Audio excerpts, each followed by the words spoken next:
ভেবেছিলাম ইউটিউব জগতে এসে কিছু একটা করবো আপাতত, কিন্তু আমাদের দ্বারা কিছুই হবে না।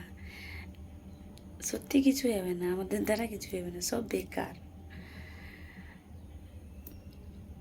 ভাবছিলাম বাড়িতে বসে কিছু একটা তো হবে অবশ্যই, কিছু তো একটা করতে পারবো, কিন্তু অসম্ভব ব্যাপার। ইউটিউব চ্যানেল আমাদেরকে স্থানই দিচ্ছে না। এই জন্য আমি ভিডিও করা বন্ধ করে দিয়েছি। ভিডিও তেমন আর ছাড়ি না। কিছু একটা ভিডিও ছাড়লে কপিরাইট চলে আসে। কপিরাইট কী জন্য আসে, কেন আসে বুঝতেই পারি না, তার জন্য কপিরাইট চলে আসে। অবশ্য আমি কোনোদিন খারাপ ভিডিও বানাই না, খারাপ ভিডিও করিই নাও। ইউটিউব চ্যানেলটা কী মনে করে কে জানে।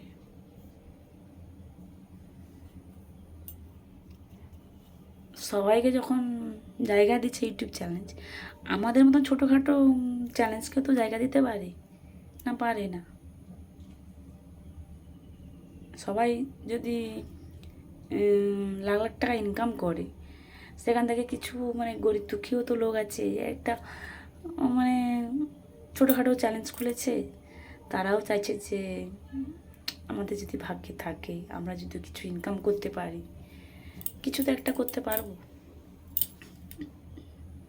তাই না? সবাই ভাবে যে আমিও কিছু একটা করতে পারবো। আমি বলে আমি না, সবাই ভাবে যে কিছু একটা হয়তো করতে পারবো, করলেও করতে পারবো। এখন তো সবাই বলতে গেলে ইউটিউবে যুগ হয়ে গেছে। ইউটিউব বলো, ফেসবুক বলো, ইনস্টাগ্রাম বলো, সবেতে যোগ হয়ে গেছে সবাই। কিন্তু ইউটিউব চ্যালেঞ্জ আমাদেরকে স্থান দিচ্ছে না, আমাদেরকে নিচে ফেলে দিয়ে চলে যাচ্ছে। কবে স্থান পাবো জানি না, আশাও করিনি, আশাও ছেড়ে দিয়েছি। কবে পাবো জানি না, আদৌ পাবো কি না তাও জানি না।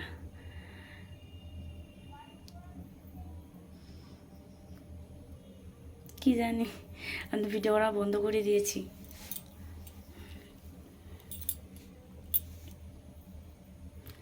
অনেকে আবার এখন নতুন নতুন চ্যালেঞ্জ খুলছে, তাদের মনিটাইজ হয়ে যাচ্ছে। মনিটাইজ হয়ে যাচ্ছে, আমার কিন্তু সাবস্ক্রাইব হয়ে গেছে, 6,500 মতন সাবস্ক্রাইব হয়ে গেছে। আর তাদের 2,500, 1,500, 2,000 সাবস্ক্রাইব হয়েছে, কিন্তু চ্যালেঞ্জ মনিটাইজ হয়ে যাচ্ছে। আমাদের মতন চ্যালেঞ্জকে মনিটাইজ করছে না। কিছু চ্যালেঞ্জ আমাদেরকে নিচ্ছে না, কি জানি কোথায় খামতি আছে, হয়তো খামতি আছে মনে হচ্ছে হয়তো, নাহলে আমাদের সঙ্গে এরকম করবে কেন? কিছু তো একটা ব্যাপার আছে।